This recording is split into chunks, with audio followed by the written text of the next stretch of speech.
vida. Las 9 parece, así que Olin, pero me suena y me dejáis tu luz por ahí anotado para tu cena. Eso mismo. Bien, profe, bien. Bacán. Bien, excelente. De hecho, antes de empezar, quiero tomar unas preguntitas para aclarar unas dudas. Sí. ¿Sí? Ya, profe, dentro de lo que conversamos ayer con el jefe de carrera, creo que le entregó, bueno, y recibió de mi parte también el tema del listado de grupos, ¿cierto? Sí. Él nos va a dar, en este caso, trabajos, sean formativos o, en este caso, ¿cómo se llama lo que van con notas? Se me olvidó el nombre. Formativo y sumativo. Sumativo, exacto, ya. Los sumativos también van a ser grupales. En este caso nosotros tenemos un trabajo que se entrega el día sábado. Este sábado. ¿Sí? ¿Va por grupo sí o no?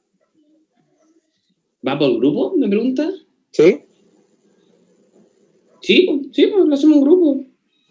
Es que por eso le pregunté, o le pregunto ahora, porque ayer le pregunté al jefe de carrera y me indicó exactamente eso. Entonces, igual quise corroborar la información con usted. Sí, un trabajo en grupo, sí. Sí, de todas maneras. Ok, entonces ya esa sería la duda por el tema de los trabajos grupales. Bacán, buenísimo. ¿Otra más? No, más que nada, es que eso fue como la controversia de hoy. Y sí, perdón. Y por el tema de los plazos, en caso de, porque nos demoramos un poco en ponernos de acuerdo con el tema de los grupos esta semana y todo lo demás, existe la posibilidad, en caso de cualquier cosa, se pueda extender hasta el día domingo la entrega para que nos dé tiempo. Mire, chiquillo, en temas de plazo, finalmente el hecho que se pongan plazos más acotados, en realidad también para que a uno como profe no se le acumule como toda la pega al final, ¿ya? Claro. Entonces, finalmente, yo no tengo ningún problema, chiquillo, en poder extender el plazo, siempre y cuando también entiendan que para la revisión me den el tiempo suficiente también a mí. No sé si se entiende. O sea, finalmente, si les puedo extender el plazo a ustedes, no tengo ningún problema, siempre y cuando, para que no me afecte como directamente en mi carga laboral, solo después les pediría como, denme más tiempo para revisar. Pero, ¿saben? Pensándolo bien, tampoco vamos a tener mucho problema con eso, porque lo que es el tercer y cuarto módulo lo hace otro docente. Entonces, pucha, si es que nos pasamos de tiempo, da lo mismo, porque no en estas 2 semanas les voy a tener que tener la nota. Me puedo pasar un poquito más para revisar, así que no hay problema. Ustedes me piden más plazo y yo se los doy. Profe, más que nada es porque ya tenemos muy encima y tenemos que entender de que nos pusimos de acuerdo pasadas las fechas y obviamente yo hago un cálculo de que también vamos a tener que entregar otro trabajo en protección radiológica. Claro. Entonces, por tema de que ya nos cuesta a lo mejor poder comunicarnos en grupo, dada esta situación que no nos podemos juntar en algún lugar en específico, no todos dependemos del mismo tiempo, entonces sumarle un día más encontré como una de las posibilidades. Para esta semana, desconozco si es que la próxima podría ser así, pero al menos esta semana porque ya estamos a día miércoles. Y si tenemos que entregar el trabajo el día sábado, se nos reduce bastante el tiempo porque también tenemos que pensar que tenemos otra materia. No, seamos justos, pues, o sea, si como que hoy día recién nos pudimos organizar bien y vamos a partir, tienen plazo hasta el otro miércoles, les doy una semana, no, hasta el otro martes, y ahí iríamos como los días. Eso, hasta el martes. Okay. ¿Profe, me escucha? Sí. Mire, no sé si será una buena idea, pero por ejemplo, yo en mi grupo hice un grupo de WhatsApp y hice mi parte del trabajo, lo subí al grupo de WhatsApp y que los otros cada vez que vayan ingresando o modificando vayan poniendo su nombre y así todos trabajan. Y que cada uno lo suba a su aula. ¿Está bien? Claro, en realidad yo frente a eso no tengo mucha implicancia en cómo ustedes se puedan dividir el trabajo o organizar. Ahora, cualquier idea que vaya surgiendo como de parte, como la que acabas de decir, es buena porque los compañeros la pueden ir tomando como idea y así aplicarla dentro de su grupo. Pero frente a eso, en realidad yo les doy el trabajo y apelo a su criterio para empezar a trabajar y que el trabajo llegue a término. Ok, profe. No, si la consulta era como eso, que todos tenemos que subir igual a nuestra propia aula el mismo trabajo, es como eso, la pregunta. Ya, buena. Sí, de todas maneras, para mí es súper importante que cuando suban un trabajo, todos lo suban, ¿ya? Ya. Más que nada también para dejar registro que el trabajo se subió. Y lo otro, para evitar que pase que hayan compañeros full desconectados con el tema.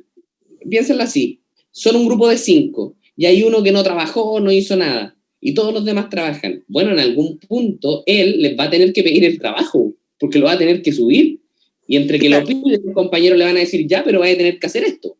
Entonces, se dan cuenta, es de alguna manera poner presión en este gallito que yo siempre les digo, en este gallito que es como entre las estrategias del profe y la estrategia de los estudiantes, siempre como ese gallito es parte de eso. Así que todos lo suban es súper favorable, incluso para ustedes, para que no tengan esos roces. Ok, se entiende. Gracias, profe. Ya, vamos a comenzar ahora. Ya, gracias.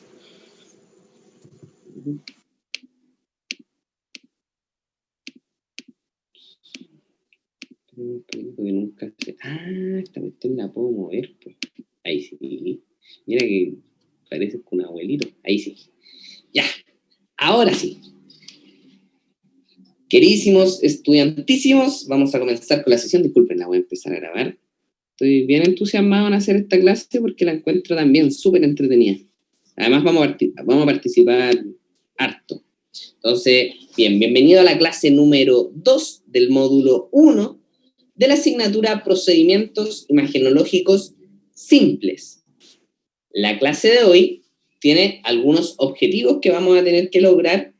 La idea es que cuando yo les planteo estos objetivos, ustedes digan, ya, veamos de qué trata la clase.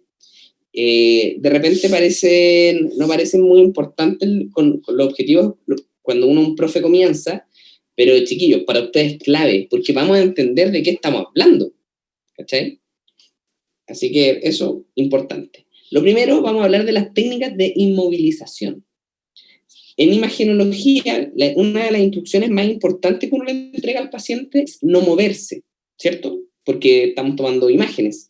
Y uno de los motivos, o sea, uno de los requerimientos para ello es que el paciente finalmente no se mueva para tomar la imagen, ¿cierto? Eso es súper importante, chiquillos, considerar, porque una de las instrucciones principales que les terminamos dando a los pacientes.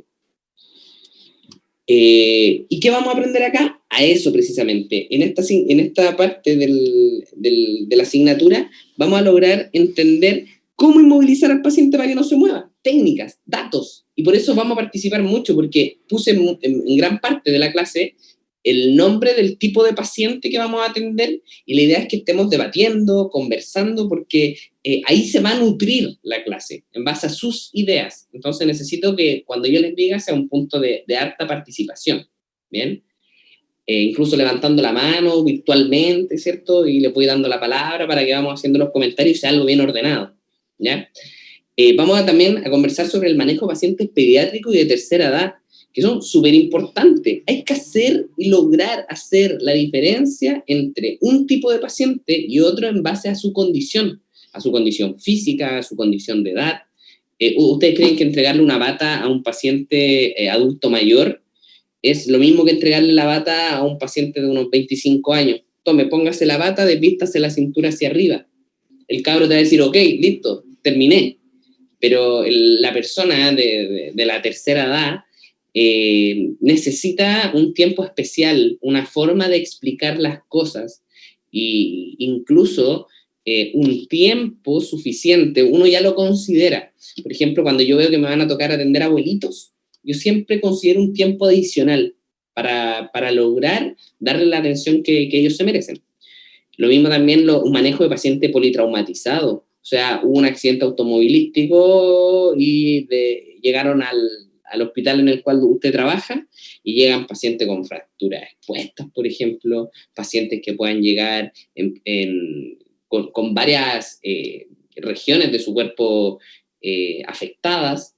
Entonces ustedes van a tener que saber cómo actuar frente a esas situaciones, ¿ya? De aquí les voy a dar como algunos tips.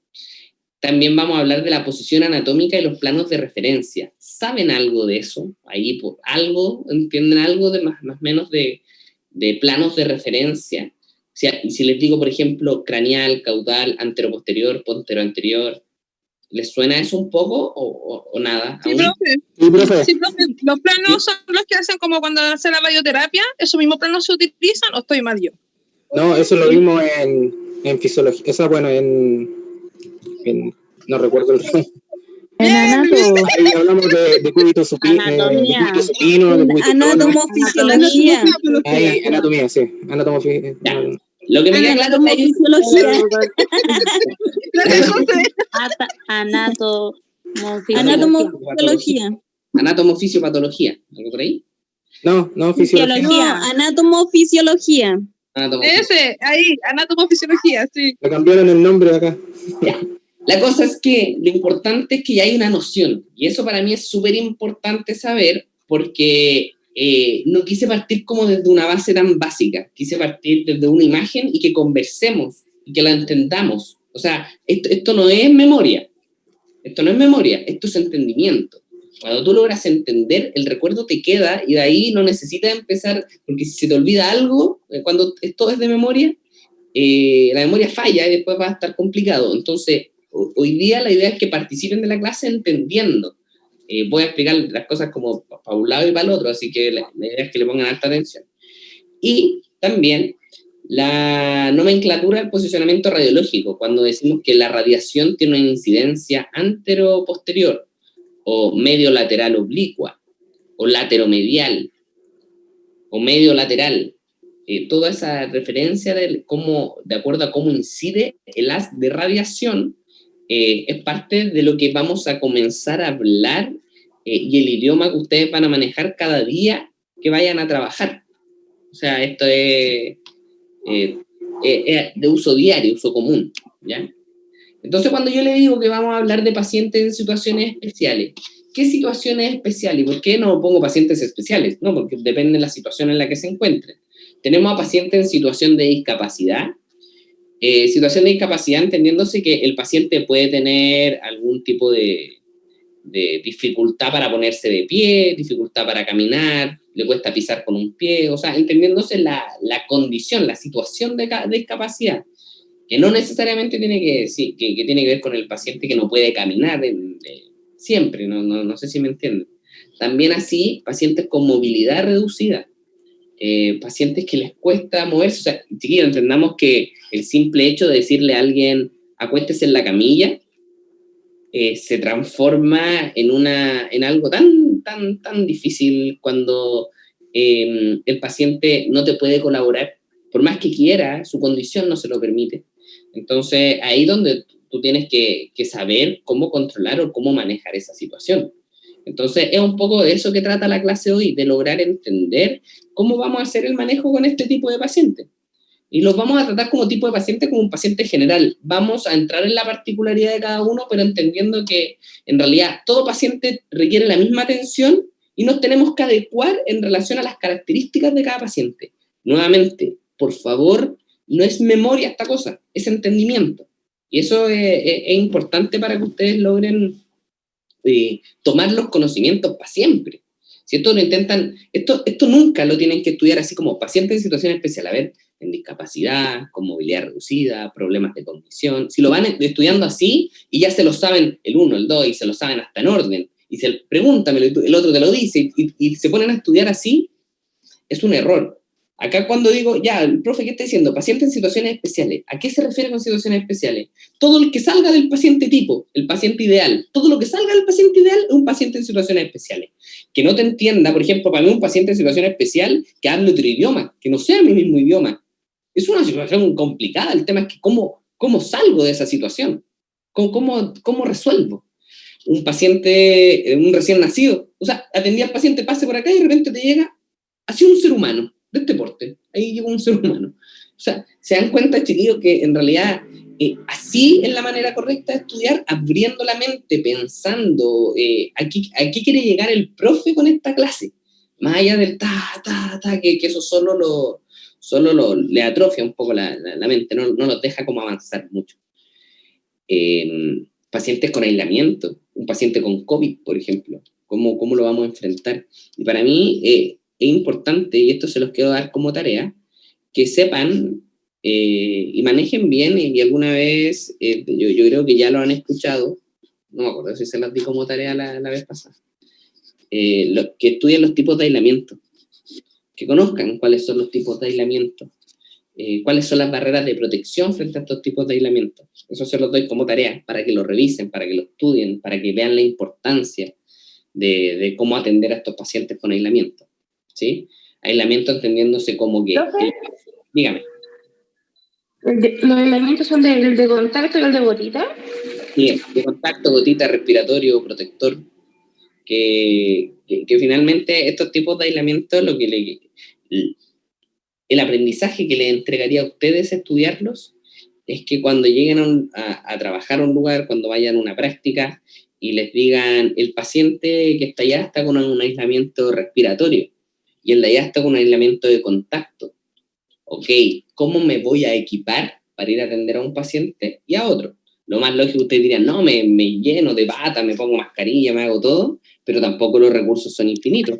Entonces hay que ir optimizando los recursos y eso se hace también en relación al tipo de aislamiento, ¿sí?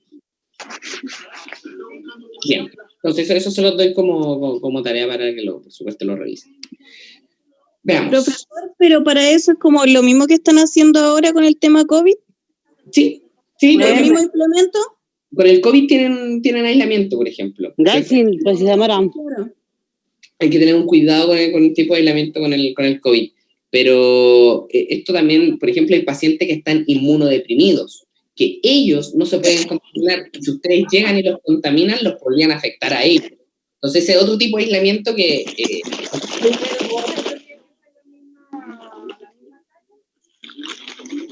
Creo que sería lo oncológico.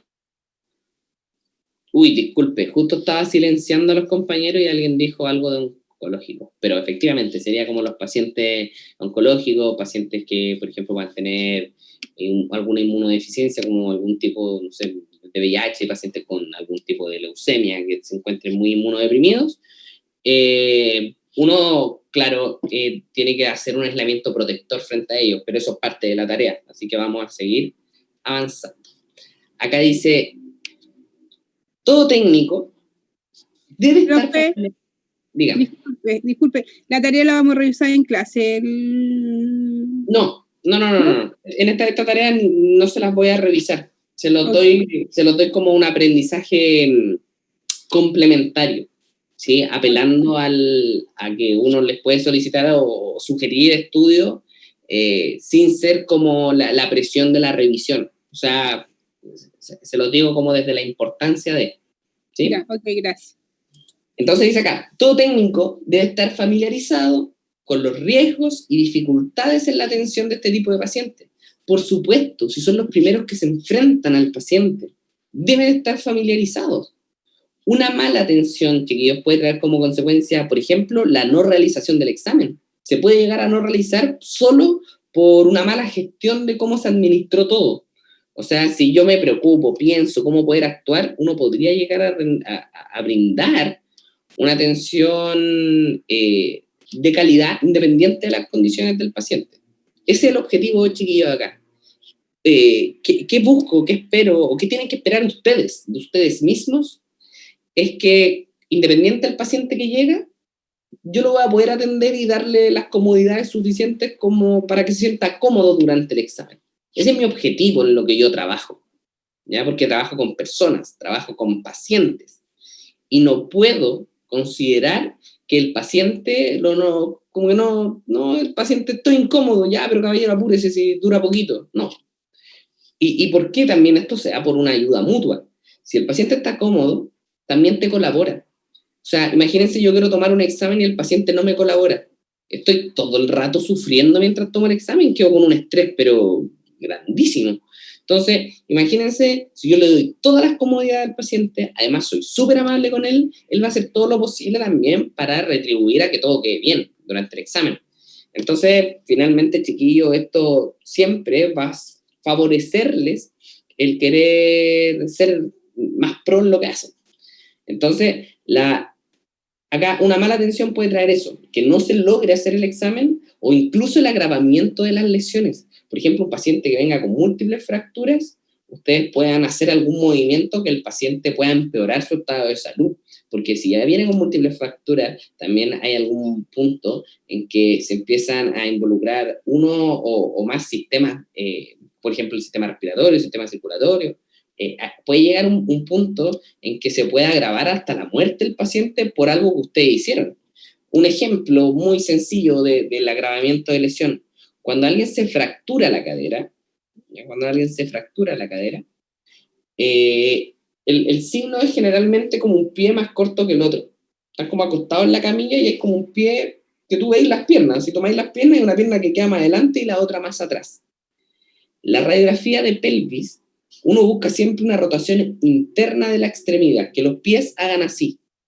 Pero si yo a ese paciente que viene con esta evidente fractura de cadera, o que yo no lo sepa, pero los pies están así, y le hago la rotación interna, la misma región de la fractura pudiese pasar a llevar una arteria que provoque la muerte del paciente. Entonces, lo primero, pacientes que vengan politraumatizados, apenas se tocan, apenas se mueven, como llegan, se toman. ¿Ya? Eso es el primer mensaje. Cuando uno habla de trauma, yo digo politraumatizado, un trauma es cualquier lesión física causada por una acción violenta, algún golpe, ¿ya? O también puede ser disruptiva, como un corte, o por la introducción de un cuerpo objeto extraño, ¿ya? De repente yo les pregunto a los pacientes, ¿por qué le piden la resonancia de rodilla? Es que tuve un golpe jugando a la pelota. Entonces yo le pongo ahí en la anamnesis, le pongo gonalgia izquierda, gonalgia del dolor de rodilla, gonalgia izquierda, antecedentes de contusión hace una semana. No le pongo, pongo antecedentes de contusión por trauma. ¿Ya? Entonces como que de alguna manera doy a entender que el paciente tuvo un golpe, que tuvo un trauma.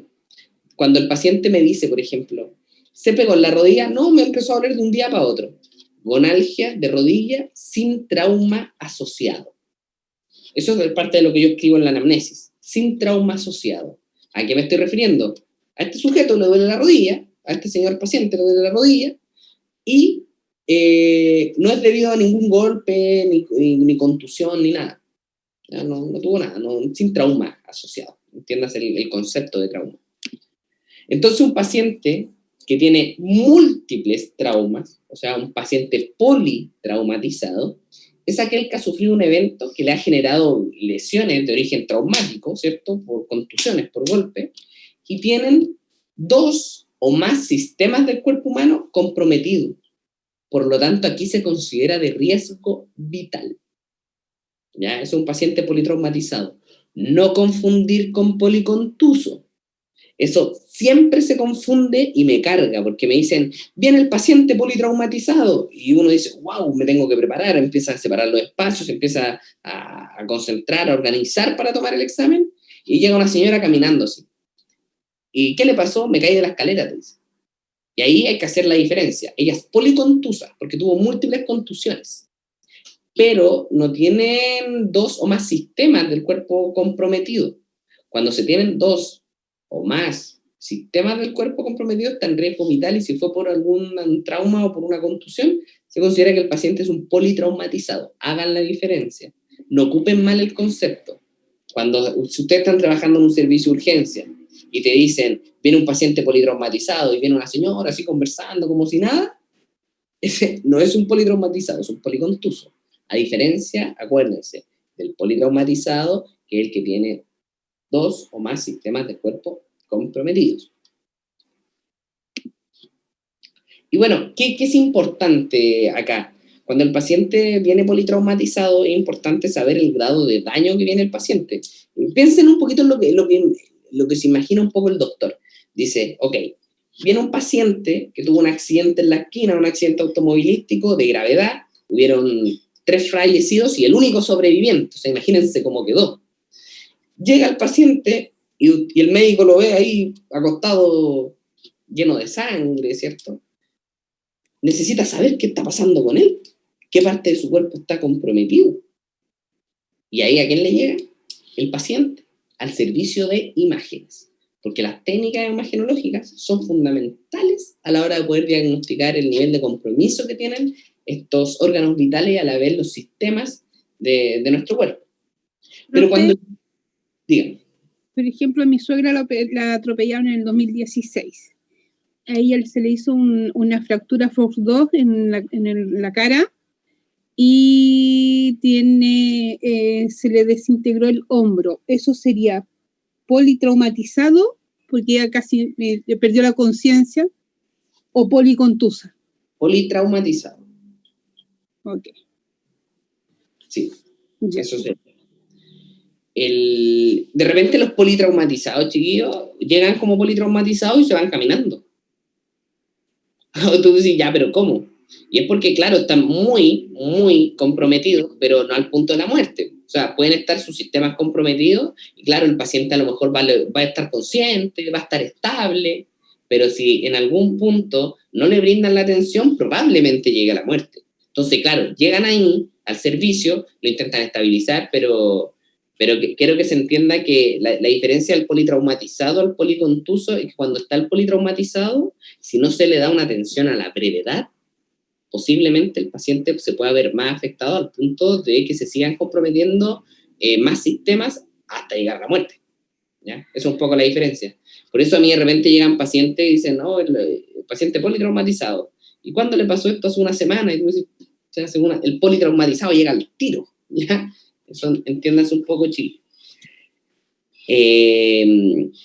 Cuando nosotros estamos entonces en nuestro servicio de imagen y llega este paciente del accidente que yo les decía, claro, el doctor va a ir y va a evaluar, ¿cierto? Evalúa qué son a pedir. Pero si un paciente politraumatizado, él visiblemente no sabe en qué condiciones está, pues viene con el cuello de un accidente automovilístico, qué sé yo, y no, de aspecto no se ve como con tanta sangre, pero sí lleno como de moretones, le hace alguna inspección, así como alguna evaluación clínica, y lo manda a rayos. Cuando llega a rayos, siempre hay algunas radiografías que se tienen que tomar siempre, ¿ya? Ahora les voy a explicar cuáles son. Pero cuando te llega el paciente, hay que considerar algunas cosas, como lo primero, trabajar en equipo. ¿Se imaginan en todo un servicio de imágenes que te reciba un politraumatizado solo uno? ¿Cómo pasan al paciente? ¿Cómo lo ayudan? Imagínense el grado de estrés también que se vive, el paciente a lo mejor se viene quejando, hay un montón de cosas.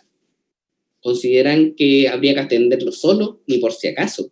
Es fundamental el trabajo en equipo, tener todo el material listo, optimizar los tiempos lo más rápido, ser rápido y planificar el estudio. Voy a tomar las radiografías, como yo como tecnólogo, cuando tomo las radiografías digo, ok, me ordeno para que esto salga lo más rápido posible. O sea, si voy a tomar una región, le tomo todo acá de una y después paso a la otra, no sé, no puedo ser desordenado a la hora de. Entonces, todo esto tiene que ser bien premeditado, bien planificado, para que lo tengan siempre en consideración. ¿Cómo es la atención a pacientes politraumatizados? La atención debe ser adaptada según la condición del paciente. ¿Sí? Hay pacientes que a lo mejor te van a seguir instrucciones y otros que no, depende de la condición en la que vengan. Realizar en lo posible la atención en la camilla de origen. Si llegan a una camilla, intentar tomarle todo en esa camilla, ¿ya? Por eso son muy importantes los equipos que tienen el soporte en el techo, porque tú lo puedes mover de un lado, lo puedes mover hacia el otro, más que nada porque el equipo te permite eso, ¿cierto? Siempre estar monitoreando los signos vitales del paciente, saber que... Profesor, una consulta, y los que llegan en tabla, ¿cómo se hace ahí? En la tabla. Pero se pasa la camilla igual.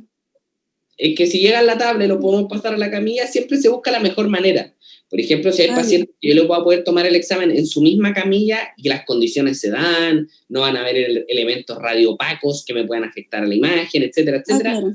Lo hago ahí. Pero si veo que las condiciones están y damos con la cantidad de personal suficiente, pasémoslos de la tabla hacia la camilla y le tomamos el examen ahí. ¿Y qué hago yo para tomar las imágenes? En vez de pedirle al paciente, dése vuelta para allá, dése vuelta para acá, movemos el equipo para siempre tener las mejores imágenes. Entonces, siempre hay que estar atento a monitorear los signos vitales, no retirar el cuello cervical, nunca eso no se retira. Ahí, si hay una parte que se tapó, qué sé yo, bueno, se buscará la manera con el equipo para tomar otra imagen que nos pueda servir, con otra orientación. Como que todos los criterios que vienen del libro, los pacientes politraumatizados se pasan un poquitito por encima. Disculpe, porque... ahí justo tenía la duda, disculpe que le interrumpa. tengo la duda ahí porque si el paciente se golpeó y no sé, pues tiene una E15 cervical, ¿cómo lo hago si viene con el cuello? Es que da lo mismo, no se le saca el cuello. Es más importante la salud del paciente Sí, por supuesto. que la radiografía que les vamos a tomar. Entonces ahí hay que hacer como el balance principal de decir, ok, ¿hasta qué punto manejo a este paciente? O sea, yo, si me llega un paciente que tuvo un accidente automovilístico, no más debería sacarle el cuello, tomarle la radiografía y cómo se vea nomás. ¿Profe? ¿Y el cuello no influye en el resultado del examen? ¿O puede influir como, no sé, en algo? No escuché muy bien. ¿Si afecta como al resultado del examen el cuello? No, si se lo sacan después del resultado. O sea, vamos a llegar a ese punto, pero en realidad lo que tienen que saber es que todo paciente politraumatizado tiene una lesión cervical hasta que se demuestre lo contrario. Así funciona. Bueno, profe, como experiencia, yo tuve una E15 cervical y me sacaron el cuello para hacerme el examen y me sentí, pero así un dolor tremendo que le tuve que avisar al técnico para que me lo pusiera de nuevo. Ya, ustedes nunca hagan eso. Nunca. Y si alguien se lo tiene que sacar, díganle al tecnólogo que lo saque. Ustedes no lo saquen. Oiga, sobre eso mismo le iba a preguntar, porque ya se entiende que este tipo de situaciones se van a dar si es que estamos trabajando en una urgencia o cosas así, que va a llegar un paciente y tienen que sacar una cantidad de imágenes y no hay tiempo que contar, porque está en juego la vida del paciente. Obviamente va a ser en la posición que llegue, como llegue, no hay que moverlo y tocarlo, pero ¿cuántas personas especialistas, en este caso enfermeros, porque me imagino que van a llegar una cantidad de personas, van a llegar médicos detrás? Nosotros hasta qué punto podemos recibir a estas personas, hacerlas pasar, no las hacemos pasar, puede que no esté un tecnólogo en ese minuto, puede haber que haya un médico general, o porque son circunstancias que se van dando. Entonces, para nosotros saber cómo afrontar este tipo de situaciones. Lo primero, nunca les va a llegar el paciente del accidente a su camilla. ¿Ya? Primero van a detener hay que estabilizar al paciente, hay que hacer alguna sutura donde se tenga que hacer, para que deje de sangrar, va a entrar en otro sector. Nosotros yo ahí no sé qué pasa, ya no es mi área, no sé si se entiende. Ahí, claro, lo tomarán, le harán las suturas correspondientes, y cuando es el momento, lo van a enviar a rayos. Pero cuando llega a rayos, no llegan todos corriendo así como aquí está el paciente. No, de repente cuando son casos como muy potentes, hay hasta expectación. El paciente del accidente, ¿dónde está? ¿Cómo está? Veamos las imágenes como expectación un poco, pero tampoco es que anden como todos corriendo, así como, para allá, para allá. Uno está a cargo cuando llega imagen. Cuando llega imagen, tú estás a cargo. A mí me pasó eso con mi suegra, cuando la atropellaron, primero la estabilizaron, bueno, aparte que se hizo pebre el hombro, ella no le sacaron ni la camilla ni el cuello, hasta que quedó hospitalizada al final.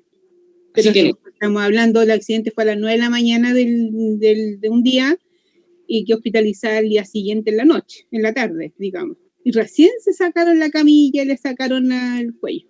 Entonces, como consejo, lo que usted acaba de decir es clave, o sea, se saca al último. Y esto va de principio a fin. Por ejemplo, yo una vez iba manejando y adelante me hubo un accidente automovilístico. Yo paré, me bajé, corrí, asistí, ayudé. Y apenas la persona, como que la ayudé a salir del auto, lo primero que hice fue dejarle el cuello fijo y que nadie lo toque y no se mueva. ¿Por qué lo vamos a estar moviendo? Entonces, desde ahí que no se mueve, y no se mueve hasta que llega allá y no se mueve. Eso es lo primero. Y el cuello también no se mueve. El cuello es importantísimo. Entonces, incluyendo la resonancia que le hicieron, incluyendo radiografía y todo fue con la tabla y con el cuello. Por eso también las tablas no son como de fierro, son como de plástico. De madera. O de madera. De madera. Plásticas y otras que son de madera. Y es principalmente por eso, para que sean también radiolúcidas y también más livianas, para que sean materiales. Entonces, importante también cuando nos llegan este tipo de pacientes, estar monitoreando que el paciente esté bien. O sea, yo le puedo estar tomando, imagínense, chiquillos, le estoy tomando los rayos y el paciente se empieza a descompensar. ¿Siguen importando mis rayos? ¿Importan? Si el paciente está muriendo, no importa. Que no. Es lo último el rayo. Ojo. Ahí eso es lo que pasa, que uno de repente está tan embalado como en tu pega, que de repente uno siente que lo que uno hace es como lo más importante. Pero no, acá siempre lo más importante es el paciente. siempre, ante cualquier cosa.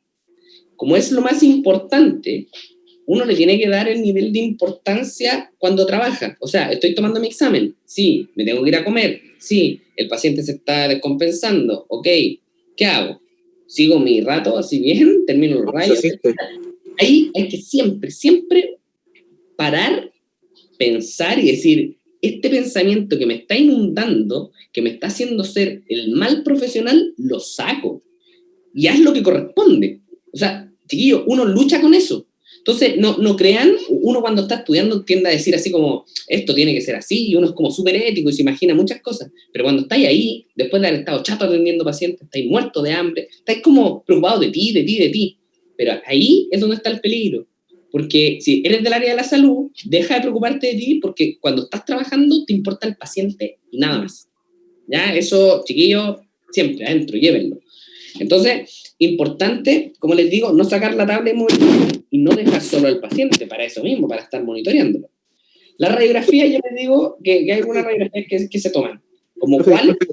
Dígame. Disculpe, un punto importante que no alcanzó a terminar era el del proceso que cuando llega el paciente, en este caso a nuestra área, nosotros somos los que mandamos de cierta forma. Yo encuentro que es sumamente importante ese punto por el hecho de que si interfieren otras personas que a lo mejor no tienen el conocimiento, no tienen la experiencia, o bien la tienen, igual pueden interferir en nuestro trabajo y pueden poner en riesgo al paciente. ¿Es así o no es así? Yo lo que hago, les voy a contar frente a lo que usted me pregunta. Si yo estoy en un servicio de urgencia y me llega el paciente, yo un día estaba en la clínica Las Condes y llegó un paciente accidentado en moto y vino con una enfermera. ¿Qué es lo más lógico para mí? ¿Hacerlo pasar con la enfermera para que se siga haciendo cargo de su paciente? ¿O decirle a la enfermera, ¿sabe qué? Espera afuera, yo me hago cargo. La mansa responsabilidad. Entonces, ahí el consejo es, ustedes se hacen cargo de la parte imagenológica. El paciente siempre va a estar a cargo de la enfermera que lo llevó a imagen, de la persona que lo llevó a imagen, ¿sí? Pero respecto al examen, ustedes son los que mandan, respecto al examen, ¿ya? Pero si el paciente se empieza a descompensar, ustedes no son el Superman en esta cuestión. Enfermera, el paciente, y esa es la labor. Yo no les digo ustedes hagan el RCP, o sea, si están ahí, claro, hay que actuarse, hay que mover. Pero cuando yo les digo hay que actuar, no se angustien, porque el actuar o que ustedes mandan y todo eso no tiene que ver con un grado de responsabilidad donde, el paciente queda solo a cargo mío. No, hay responsabilidad en la atención, que no se te caiga, que no se golpee, que cuando salga de ahí no salga peor a cómo llegó. O sea, ahí va un poco la responsabilidad, pero la responsabilidad en sí del paciente es de quien lo llevó, del médico tratante, de la enfermera que lo bajó imagen. Siempre hay una responsabilidad asociada. No sé si respondo a su pregunta. Sí, es para poder entender cómo es el proceso. Sí, un poco así. Y es bueno que me hagan esas consultas porque de alguna manera cuando uno estudia, y yo también como se los planteo, que le pongo como harta emoción, la mente empieza y hay un punto en que hay que aterrizar un poco la idea, ¿sí? Así que no, bacán, esa es un poco la dinámica, bueno. Entonces, la radiografía que permite... ¿Se le puede realizar un examen a algún paciente que esté inconsciente? Sí, pasa. Uno le toma exámenes a pacientes que están con pérdida de conciencia. Ahí lo más importante es ver que esté vivo. Lo primero. Si viene, no hay contacto con él, no hay mucha comunicación, el paciente está vivo. Sí, lo primero. Y luego, cuando estamos durante la atención, no podemos pedirle mucha colaboración. En realidad, bueno, con el mismo paciente, por ejemplo, que está politraumatizado, esté consciente o esté inconsciente, lo vamos a atender igual, y es todo lo mismo, porque no es mucho lo que le pedimos al paciente. ¿Bien? Entonces, las radiografías, chicos, que permiten descartar lesiones que son graves, es columna cervical, tórax y radiografía de pelvis, ¿ya? Por los órganos que se encuentran ahí principalmente. Estas son para descartar lesiones graves, porque claro, ¿ustedes creen que toma mucha relevancia un paciente politraumatizado andar tomándole radiografía en los dedos? Si antes podríamos ver el compromiso pulmonar que pueda llegar a tener, o el compromiso en la zona pélvica, o bien en la columna cervical, donde está pasando toda la inervación de todo tu cuerpo, donde puede llegar a quedar tetrapléjico, por ejemplo. Entonces, claro, hay importancia independiente de la situación o los dedos quebrados que tenga el paciente. Hay radiografías que son vitales. Cervical, principalmente la lateral, la radiografía de tórax y de la pelvis. En ocasiones, según la clínica del paciente, entiéndase la clínica del paciente no como una clínica del sector, así como de algún sector de la capital donde atiendan a pacientes, no. La clínica se refiere como a su condición clínica, ¿bien? Y se puede añadir también una radiografía del abdomen simple, ¿sí? La parte del abdomen también sería importante evaluar algún tipo de hemorragia. Entonces, como les decía, en un paciente politraumatizado, que nos adelantamos un poquitito, esa es la radiografía lateral de columna cervical, existe lesión de columna cervical hasta que se demuestre lo contrario. Entonces, el paciente se atiende como tal. Nunca retirar el collar cervical y nunca realizar radiografías dinámicas, que son estas, que son en flexión y en extensión. O sea, el cuello no se mueve, ahí se queda, ahí se toma. Y el manejo de a estos pacientes se les debe mover lo menos posible para no agravar las lesiones antes y durante la exploración, y compensar siempre los movimientos, ya que al paciente tú no le vas a poder ponte de lado, compensar los movimientos con el equipo. Entonces, antes de comenzar la atención de cualquier paciente en una situación especial, acuérdense que no solo estamos hablando de los politraumatizados, estamos hablando también de los pacientes pediátricos, adultos mayores, vamos para allá. Pero antes, en cualquier situación especial que tenga el paciente, siempre se debe preparar la sala y el equipo, por varios motivos. O sea, si tengo que despejar las vías de acceso para que ingresen camillas, sillas de ruedas, por ejemplo, un paciente adulto mayor también necesita harto espacio para avanzar muchas veces. Entonces, entiéndase como que en cualquier situación especial del paciente, las vías de acceso tienen que estar amplias, que el acceso sea sencillo. Limpiar y ordenar la sala también antes y después del procedimiento. Y para todo en realidad, o sea, para cualquiera de nosotros encontrarse con una sala como la de la izquierda apenas tú entras, como que te van a atender a ti, te encuentras con esa sala, versus una sala como la derecha, visualmente tú entras y de una para ti visualmente es mucho más confortable de alguna manera tomarte el examen en una sala limpia y ordenada, ¿cierto?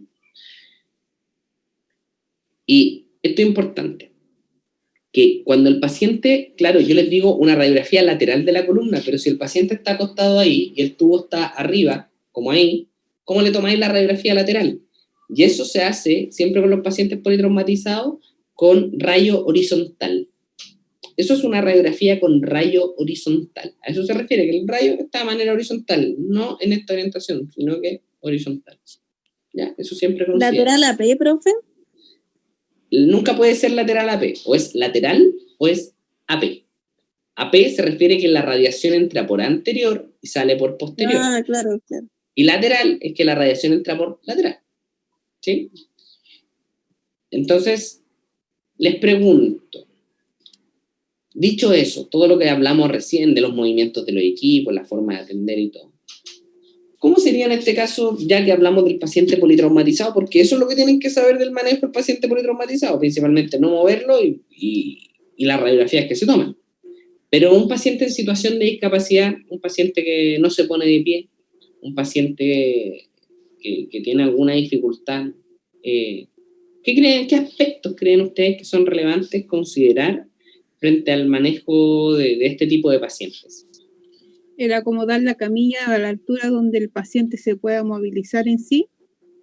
Muy buen punto. O sea, por ejemplo, hay pacientes que están en silla de ruedas y tienen la cama a una cierta altura donde se cambia de la silla a la cama. Claro. ¿Cierto? Acomodar, bajar la camilla, digamos, a esa misma altura, uno ayudaría al paciente el resto, digamos. Clarísimo, o sea, finalmente mover la camilla para que quede a la comodidad del paciente, ¿cierto? Para que se pueda pasar. Por ahí un compañero también se escuchó al fondo hablar algo. Realizar los espacios para hacer el procedimiento. Tal cual como lo mencionamos, abrir, contar con el espacio suficiente para que pueda ingresar el paciente. Entonces ya tenemos, acabamos de decir dos cosas, nivelar la camilla, y lo otro... Profe, ¿el lenguaje corporal no tiene importancia en eso, en recibir a una persona con discapacidad? ¿Hacerlo sentir como cómodo dentro de lo que hay? Sí, por supuesto, el lenguaje corporal es importante, pero también diferenciar las condiciones del paciente, ¿no, chiquillos? O sea, yo les digo, en situación de discapacidad, al tiro ustedes se imaginan algo al minusválido, en silla de ruedas, pero pueden ser un montón de cosas, un montón de cosas. Profe, acá en el libro Perdón, ¿quién dijo algo? ¿Qué pasaría en el caso de la silla de ruedas si recibe un poco de radiación? Nada, no les pasa nada con la radiación. Profe, acá en el libro del Manual del Técnico Superior en Radioterapia habla de esos procedimientos y dice que la base, en este caso, bueno, la base de la movilidad o de la mecánica corporal se establece en 2 puntos, que es la base de apoyo y el control de gravedad. Bien, tiene que ver con cómo lo vamos, ahí tiene que ver con cómo lo vamos a pasar, ¿cierto? ¿Dónde está el control de gravedad del paciente, ¿cierto? ¿Dónde mantiene su estabilidad antes de caer? Punto 1. Y el segundo que usted me menciona tiene que ver con que dónde se va a apoyar el paciente. Si es que tiene algún apoyo, o lo vamos a tener que pasar completo. Eso también es bien relevante. Y frente a eso, chiquillos, también hay que dejar al paciente. Dejarlo me refiero como expresarse, preguntarle, ¿cómo a usted le es más sencillo que yo le pueda ayudar a usted? Si no es primera vez, él no llegó en una silla de ruedas así como, primera vez que va a tener que pasar una camilla. Claro. ¿No? Entonces, ahí a mí me gusta mucho la parte técnica del tema que estamos hablando, como lo que agregó ahí el compañero, que es clave poder entenderlo. Y la parte psicológica del tema también es súper importante. Cuando vienen con acompañantes, tu mejor aliado ahí es el acompañante. Vive con él generalmente, o con ella. Sabe cómo ayudarte, sabe cómo pasar al paciente a la camilla, sabe cómo moverlo, sabe qué le duele, qué no puede hacer, qué sí puede hacer, y te va dando los lineamientos de una. O sea, hay veces que yo, por ejemplo, el paciente en silla de ruedas, lo voy a buscar, y el acompañante me dice, ¿puedo ingresar? Por supuesto, por favor, pase. Usted tiene más manejo. Y llega el paciente, y tú le decís, dígame usted, ¿cómo es la manera más sencilla? No, déjame nomás. Y llegan los acompañantes, de repente, unas mujeres chiquititas, así flaquitas, y a las personas súper grandes, 2 segundos, acostados en la camilla.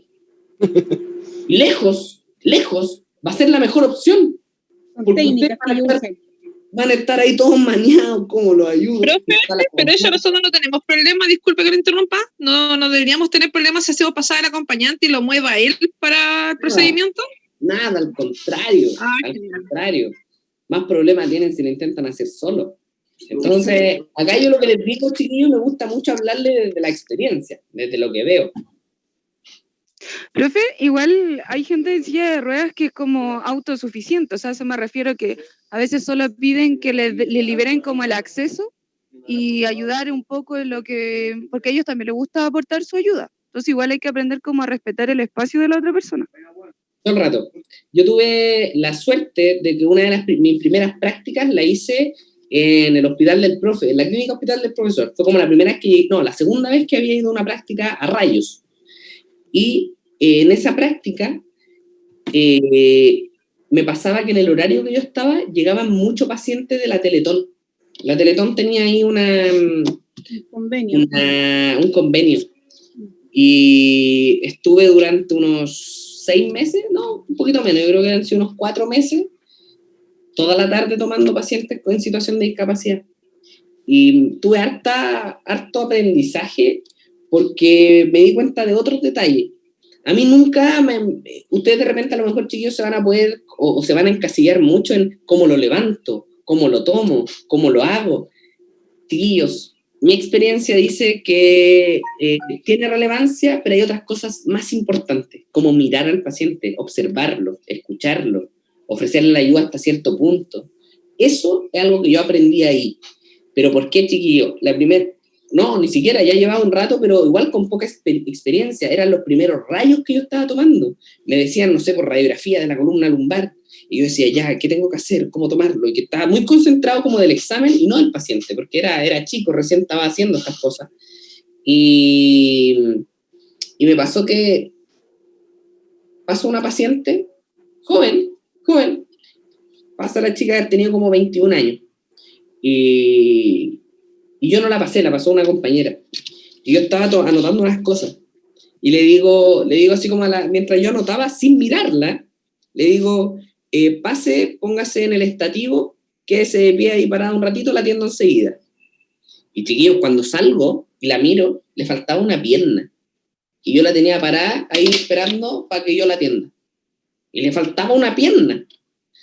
Y yo, chiquillo, vi esa situación y la tuve cualquier rato ahí. Entonces, yo me río ahora, no, entiéndase, que no me río como, no me malinterpreten, pero entiéndanse a mí como estudiante, alumno, así como, oh, chuta, la embarré, es lo primero que uno piensa. Pero yo ese día no quedé bien, pero no quedé bien porque después me fui para mi casa en el transporte público ahí pensando, con la cabeza pegada ahí en el metro. No, en micro iba, me acuerdo. Porque iba mirando a la gente pasar y lo único que pensaba era lo desgraciado que fui. Porque ahí aprendí que uno tiene que mirar al paciente, observarlo, ver sus condiciones, ver cómo está. Y eso yo creo que es una de las primeras cosas. Lo primero. O sea, yo entro al paciente y todos estos pacientes chiquillos, yo creo que este aprendizaje, y se lo entrego con mucho cariño desde mi experiencia, desde mi mala experiencia, pero que fueron, por eso cuando les pase algo chiquillos, nunca lo tomen como algo negativo, tómenlo siempre como algo que lo haga crecer a ustedes, cualquier aspecto de la vida.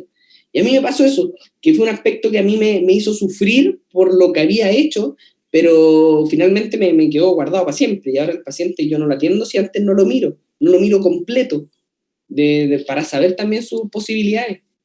Me ha pasado, chiquillos, que de repente hago pasar al paciente, o bueno, antes cuando no había COVID, y le decía, hola, y les tiraba la mano, y de repente los pacientes no tenían mano, y me estiraban ahí, y yo así como, hola, y eso pasa, y es porque no lo vi. Cuénteme. Profesor, le hago una consulta, quizás no es un tema, pero quiero salir de la duda.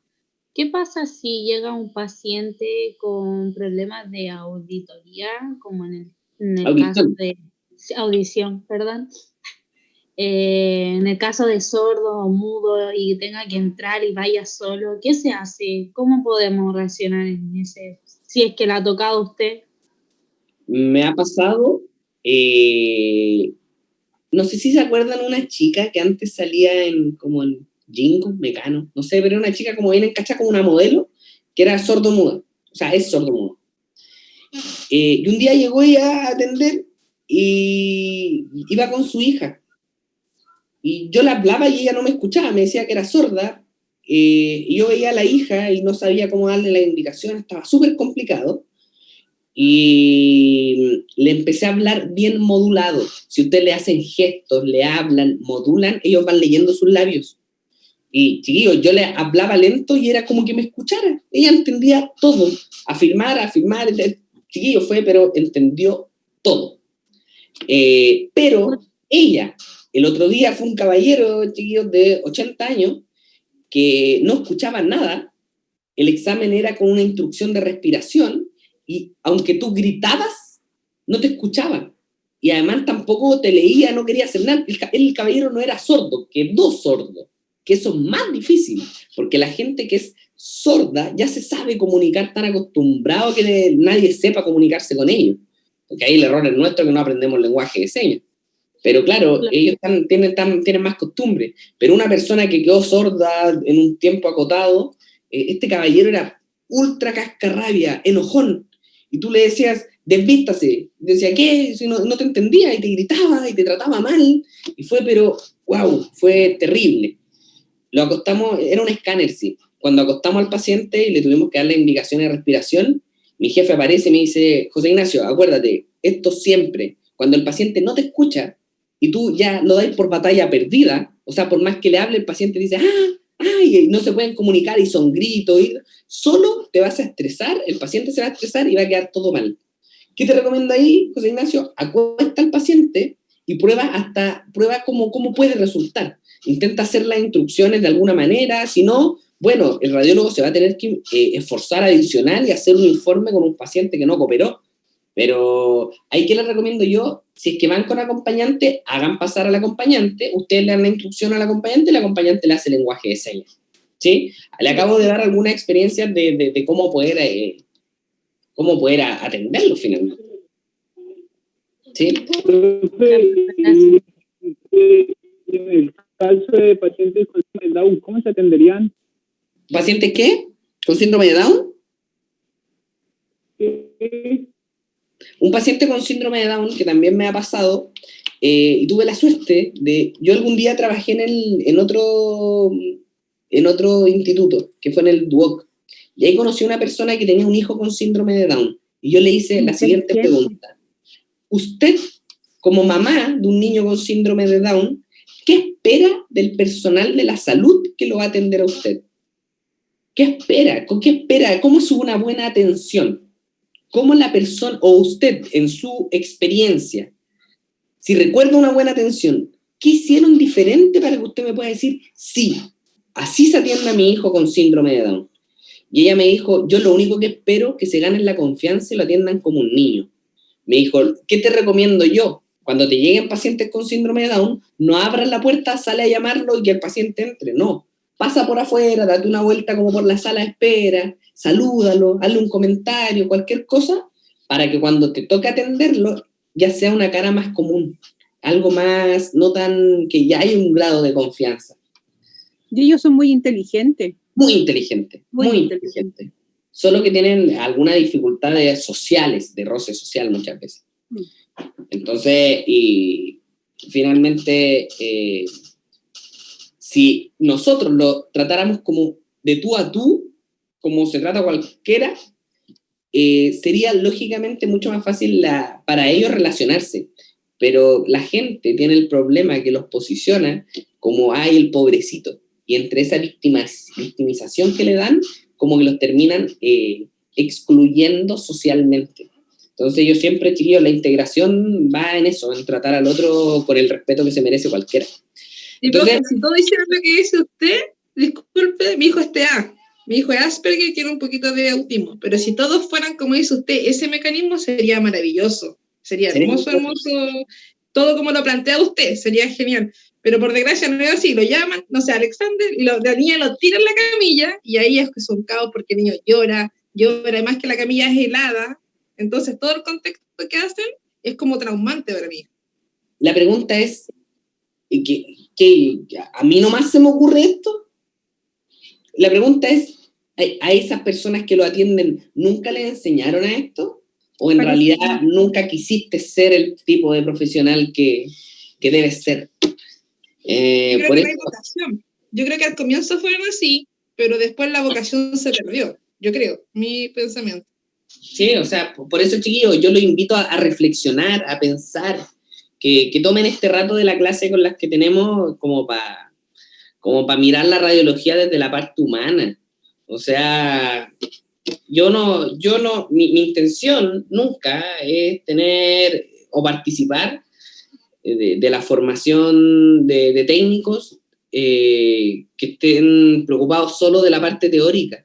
La parte humana acá es clave, o sea, nunca lo pierdan, chiquillos, y es por eso que también les voy a poner otro ejemplo que me pasó a mí, y me encanta transmitir las cosas malas que me pasan, porque de alguna manera son malas porque me doy cuenta, si no sería mi vida, yo seguiría mi vida y jamás nadie sabría que fueron cosas malas.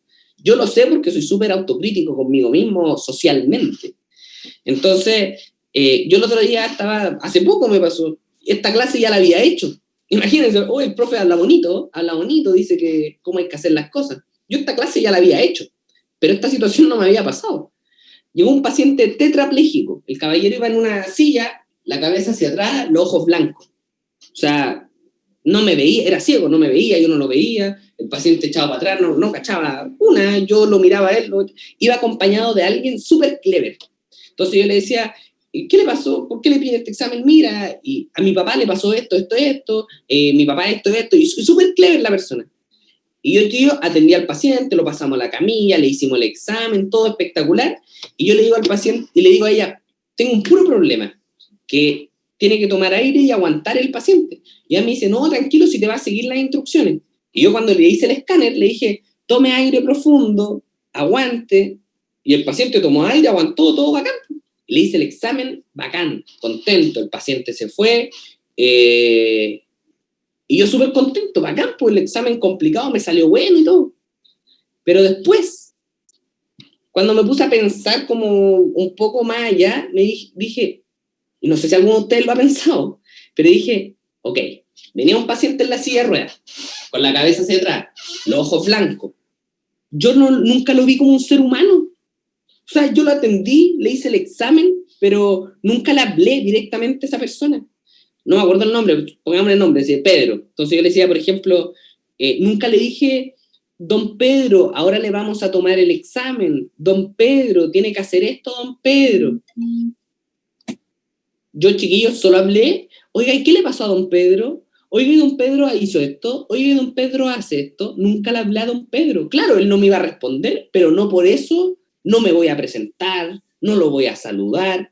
Entonces después yo fui súper autocrítico conmigo y me puse a pensar y dije, mal, yo lo que tendría que haber hecho era a don Pedro atenderlo por su nombre, hablarle, independiente que él no me responda. O sea, chiquillo, piensen esto, yo le dije, tome aire profundo, y él tomó aire y lo aguantó. O sea, yo le digo un hola, él me lo va a escuchar. ¿Cuánta gente lo saluda a él al día? Que no sea de su familia. Yo le aseguro que es súper poca gente. Yo ya sé que él seguía instrucciones. Y como ya sabía que seguía instrucciones, ¿qué me costó reflexionar un poco de, ok, si me sigue la instrucción, le voy a hablar, pues, si estoy atendiéndolo a él, no al acompañante? Pero nunca le dirigí la palabra. No por eso ahora, me apuñalo. No tiene que ver con eso, chiquillo. Sino que siempre te van a pasar situaciones que tú puedes autocriticarte y decir, lo hice bien, lo hice mal. Yo ahora lo hice mal, pero le cuento, la vida siempre me da otra oportunidad. Siempre da otra oportunidad. Y llegó don Pedro y lo volví a atender y le dirigí la palabra, le hablé como le quise hablar, y para mí fue súper gratificante. Entonces, pero si no hubiese sido autocrítico conmigo, hubiese llegado don Pedro y yo hubiese hecho lo mismo, ¿no? Entonces, paren, piensen, sientan, actúen, pero siempre, siempre, chiquillos, considerando la persona, el paciente, no considerando tu pega, tu día, el objeto, ¿ya? Eso, importante experiencia le acabo de transmitir. El manejo con el paciente adulto mayor, todo lo que le acabo de decir, chiquillos, lo mismo, porque muchas veces viene en situación de discapacidad, entonces todo eso se repite, ¿para qué lo vamos a repetir? ¿Cuál es la diferencia? Al paciente adulto mayor necesita ¿qué? Díganme ustedes. Que se hable más lento y más claro. Que se hable comprensión. Más claro, comprensión. Harta paciencia. Paciencia. Requieren demasiada paciencia. Sobre todo cuando tienen Alzheimer y se le tiene que hacer una tomografía. Alzheimer. Es difícil. Hay personas que se les va la onda en lo que está hablando, hay que tener mucha claridad porque algunos no se saben modular. Y son mentirosos, más encima. Te dicen, no tengo nada. Y después tú dices, ¿cómo que nada, caballero? Si yo le vi ahí en la imagen. Ah, sí, ahora que me acuerdo, una cosita. Y de repente son cosas peligrosas. O sea, y no, el paciente, como que el adulto mayor. Cuénteme. Recordando el punto anterior de la clase anterior, uno de los puntos importantes que recuerdo que usted mismo dijo fue el factor seguridad. Ellos desconfían bastante, la mayoría de las personas adultas desconfían bastante, entonces darle una instrucción de cierta forma sin seguridad, independiente de que sea una forma amable o que uno tenga tino, para hacerlo también tienen que ir con un factor de seguridad y profesionalismo, cosa de que ellos se sientan cómodos y digan, sí, mijito, usted ya, dígame, por favor, siéntese acá, o sea, hay que poner desconozco bien todavía el procedimiento de cómo indicar que se ponga una bata, pero está dentro de, o cómo saber manejar al acompañante también, porque el acompañante también va a venir predispuesto a decir cómo van a tratar a mi abuelo, cómo van a tratar a un tío, no sé, independiente como sea. Tenemos que ofrecerle también ese tema de seguridad y profesionalismo. Además, ¿sabes lo que pasa? Que a los abuelitos no le venís con cuentos. Él te cacha, pero ha pasado por tantas cosas en su vida que el abuelito se las sabe todas. Entonces, como la abuelita también, como que te quedan mirando y te dicen, ¿y usted me va a tomar el examen? Y la que te dice, y tan jovencito, ahí te está diciendo, tú no cachai nada. Como el adulto mayor siempre va un paso más adelante que tú, aunque tú sintáis que no. Tú sentís que tú vas un paso más adelante que el abuelito. Mentira, el abuelito ya te cachó. Entonces, frente a eso, lo que usted dice es clave, la seguridad. El abuelito te está ahí en todo momento. Abuelito, disculpen chiquillos, yo de repente me embolo mucho en las clases y a lo mejor eso de repente les complica. El adulto mayor, uno cuando lo está atendiendo, pasa principalmente que él te está evaluando en todo momento, está evaluando. Y, muy receptivo a la empatía de ellos, y ahí reaccionan. Demasiado. Y también son de una generación diferente, de una generación distinta, donde las cosas se hacían de otra manera, donde el doctor era el doctor, el cura, el abogado, los ponían, pero en una posición social clave. Y para muchos abuelitos de repente los consideran a ustedes doctores. A todos, el que lo está atendiendo es el doctor. Entonces muchos abuelitos, tú le dices, abuelito, ponga la mano acá arriba. Abuelito entendiéndose, don Pedro, señora Juana. No, abuelito, yo se los digo como genérico. Don abuelito, ponga la mano acá. No te pone en duda. Él sabe que se lo estáis pidiendo por algo. Bacán. Hay otros que también no les gusta que los trates tan como adultos. Déjame, si yo puedo solo. Hay muchos adultos mayores que te dice un poco eso. Por ahí Teresa dice, profe, tengo el micrófono malo. Si quiere escribir, Teresa, bien atenta, no me escriba, yo voy a estar atento ahí al chat. Entonces, importante... hay una compañera que hace una pregunta súper importante, dice, el adulto mayor siempre debe ir acompañado, también puede entrar solo. Siempre depende mucho de las capacidades del adulto mayor. Por eso, chiquillos, es importante que, lo que yo les digo, llevarlo a la reflexión a ustedes, de decir, ok, si el profe ya me dijo que siempre tengo que mirar al paciente, salgo, digo, ok, este es el paciente que viene, ¿quién es? Chuta, ese es el paciente, y uno de repente al tiro, chuta, y tú veías a un paciente ahí descompensado en una silla mal, sí, y vendrá solo, vendrá con alguien, tú lo sales a llamar y dices, ¿viene acompañado? Sí, te dice. Y si lo ves que es autovalente, por favor, pero si ves que no es autovalente, ojalá ande con alguien para que pueda ingresar y que te pueda prestar la ayuda. ¿Sí? Ahí es curioso ver cuando entran de repente acompañantes con adulto mayor, porque si uno no fuera empático o te pone en el lugar del acompañante, tú dices, ¡uy! Que lo trata mal, lo trata con desprecio al abuelito. ¿Por qué le habla así tan cortante, tan pesado? Y es porque los abuelitos el adulto mayor, con sus cercanos, se hacen como las guaguas, siempre reclaman, pelean por todo. Con otras personas no, ellos se muestran, pero con los cercanos se muestran de una manera. Entonces esa persona tiene que ser de repente súper firme. Ya, pues no me va a decir que ahora le duele, no, que ahora no se quiere hacer el examen, si ya llegamos y que antes se lo quería hacer. Siempre están como discutiéndole. Pero es por el manejo, o sea, chiquillos, yo siempre los invito a lógicamente no va a dejar que alguien le esté faltando respeto a otra persona, pero en tus instalaciones, donde ustedes trabajen. Pero también llega un punto en que se entiende la dinámica familiar que llevan, y uno ahí no se puede meter. La dinámica familiar es de la familia y uno ofrece la ayuda, pero no se involucra más allá. Entonces, importante de un adulto mayor despejar los espacios, leerlos bien, leerlo al paciente, entender, comprender, que él viene muchas veces con miedo, en la seguridad. No sé si quisieran agregar algo más. Profe, la radiografía en el caso del adulto mayor, nunca se queda tranquilo, puede estar el acompañante en el proceso de la toma de rayo.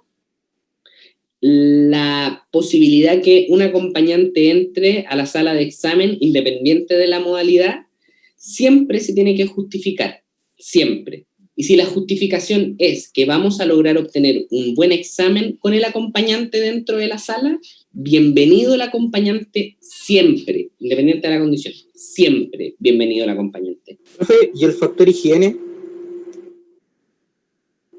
En este caso, de los abuelitos, porque gran parte, no sé... Bueno, ya me adulto mayor, sí. Sí, tengo un compañero, un amigo que trabaja ahí en los Barrios Lucos y me dice que de repente los abuelitos llegan y pasan semanas y no llegan aseados. Sí, entonces, ¿cómo se maneja esa situación? Es que con un perro en la nariz. Profesionalismo. Hay que diferenciar dos cosas. Una es el adulto mayor y otra es el paciente hediondo. ¿Ya? Son dos situaciones. Justo a lo mejor el ejemplo sale desde algún paciente con mal olor, que podría haber sido adulto mayor. Pero ahí hagamos al tiro la diferenciación. Yo en lo personal, o quizás en el lugar donde yo trabajo, no llega mucho adulto mayor que venga con olores que me puedan afectar a mí mientras hago mi labor, porque hay olores que a veces no se aguantan, chiquillos, y uno tiene que ser ahí súper profesional. Y la mejor manera es tú nunca, un profesional de la salud, nunca puede hacer arcadas frente a un paciente. Nunca, chiquillos. Hay que respirar por la boca. Yo me aguanto la respiración. Yo como que me doy una vuelta para allá y digo, visita corta. Llego, hablo, escucho, me voy para allá y sigo respirando. Esa es mi estrategia, ¿ya? Más que respirar por la boca. Y si tengo que respirar, ok, lo hago por la boca y sigo hablando, buscando el... Y esto, nuevamente, como una vivencia. Yo alguna vez estuve en una práctica, mi primera práctica llevaba como 3 días, y había un paciente hediondísimo. Yo, en realidad, me quise ir de la sala, ni siquiera quise estar adentro, no aguanté. Y cuando sale la tecnóloga que tomó el examen, era una tecnóloga adulta, ella, una dama, ella sale, y cuando sale así, ella bien recta como nada, y yo le digo, ¿cómo es posible que aguante ese olor? Y ella es así, miren, chiquillos, así. ¿Qué? Y yo le digo, no, ya, estoy claro, no se preocupe, ya aprendí cómo. Y me dice, por la respiración sí, no, me dijo, lo mejor es no respirar nomás, es lo más sencillo, porque si te dan arca no te la vas a poder aguantar, y eso nunca, me dijo, nunca puedes tener arca con un paciente. Y es verdad por un tema de respeto. Los pediátricos, chiquillos, ¿qué pasa en los pediátricos? En los pediátricos, lo primero es brindarle al paciente y al acompañante la mayor comodidad posible. Llegan los papás primerizos, todos maniados, la guagua quiere entrar, la abuela, el abuelo, el papá, la mamá quieren entrar, toda la sala. La pregunta es, volvemos a lo mismo, ¿se justifica que entre todos los acompañantes a la sala para el examen? No. ¿Quién? Uno nomás. Ellos deciden, yo no elijo a quién. Uno entra a la sala. ¿Por qué? Porque hay radiación ionizante, por ejemplo, ahí en rayo. Entonces, ¿quién va a entrar? Uno. Entonces, lo mismo pasa para cualquier caso. Para cualquier... bueno, aprovechen de ir poniendo en el chat sus nombres como para saber que están presentes cuando descargue el listado. Entonces, estos pacientes pediátricos, lo primero es liberar los accesos para que puedan ingresar y brindarle comodidad. Comodidad porque el paciente pediátrico hay que ayudarle a desvestir y no lo vas a dejar en un vestidor solo al niño o a la niña. Hay que darle las comodidades para que eso ocurra, para que se comiencen a desvestir, para darle los espacios. Y algo que es muy importante, se le dirige la palabra siempre al niño, se le habla, se interactúa, es tu paciente, nunca se pierde la interacción. Ustedes tienen que interaccionar con su paciente, conversarle, ganarle su confianza. Y de aquí vamos a extrapolar lo mismo. Pacientes con alguna enfermedad del espectro autista, pacientes que tengan algún tipo, por ejemplo, de síndrome, como el síndrome de Down, pacientes adultos con una mentalidad cognitiva de un niño más chico, siempre se tiene que ganar la confianza y ponerse a la altura. Nunca le hablen a un niño, ustedes estando parados y ellos estando ahí mirándolo a una diferencia de altura. Siempre agáchense y conversen al nivel de los ojos.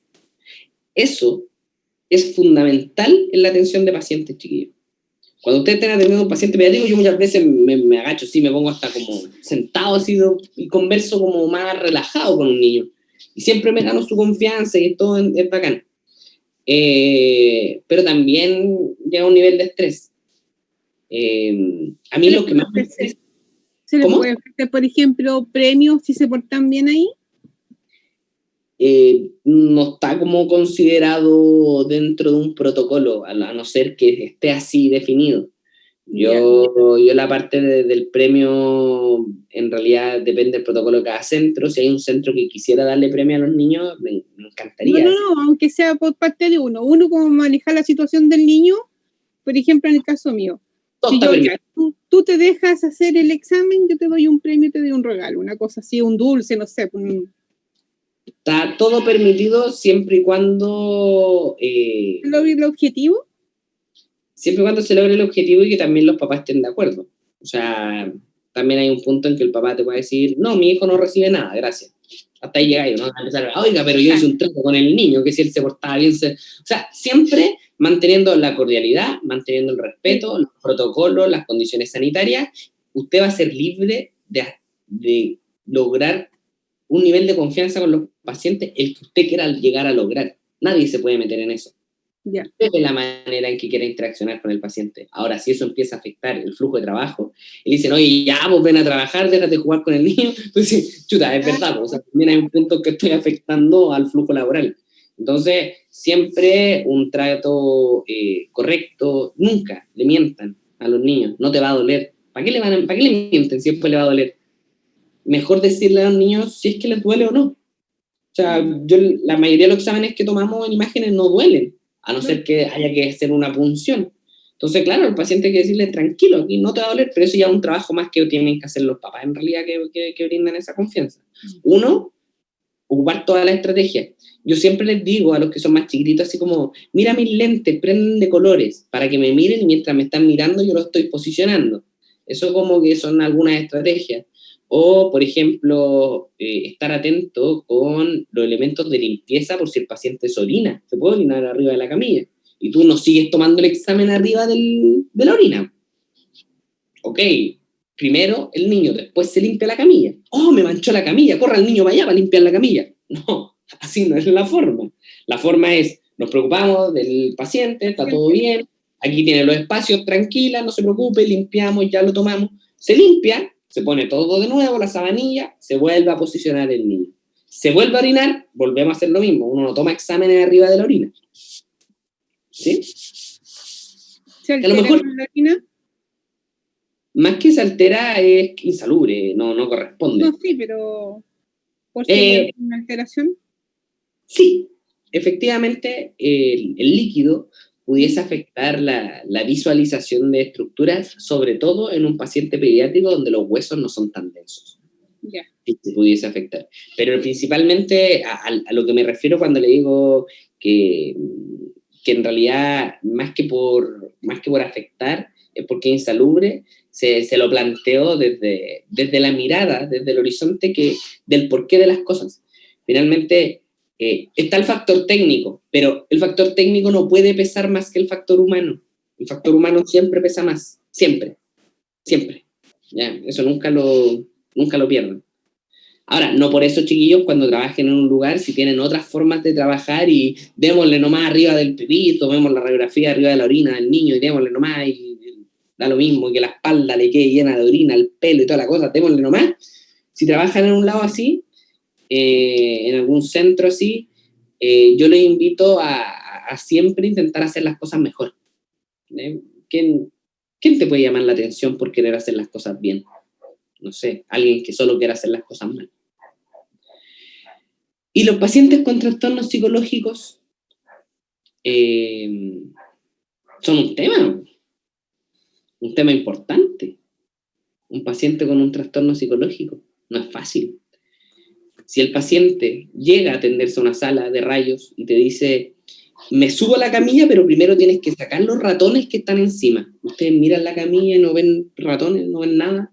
Le dicen, ok, y empiezas a limpiar la camilla, le dice, ahí sí. Y si te dice, ahí sí, seguís por esa línea. No le va a llevar la contra.